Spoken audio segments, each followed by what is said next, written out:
بسم اللہ الرحمن الرحیم۔ السلام علیکم ورحمۃ اللہ وبرکاتہ۔ حدیث نبوی صلی اللہ علیہ وسلم ہے، میں ابو ذر سے ربضہ میں ملا، وہ ایک جوڑا پہنے ہوئے تھے اور ان کا غلام بھی جوڑا پہنے ہوئے تھا۔ میں نے اس کا سبب دریافت کیا تو کہنے لگے کہ میں نے ایک شخص یعنی غلام کو برا بھلا کہا تھا اور اس کی ماں کی غیرت دلائی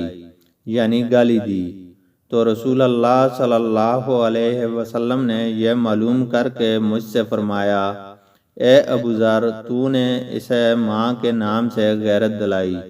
بے شک تجھ میں ابھی کچھ زمانہ جاہلیت کا اثر باقی ہے۔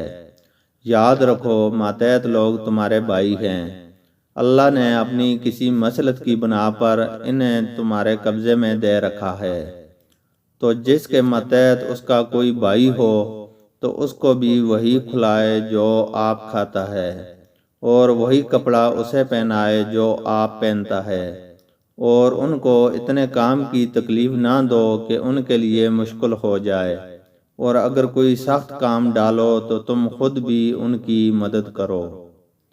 اللہ تعالیٰ سے دعا ہے کہ وہ ہمیں قرآن اور حدیث کو سننے، سمجھنے اور اس پر عمل کرنے کی توفیق عطا فرمائے، آمین۔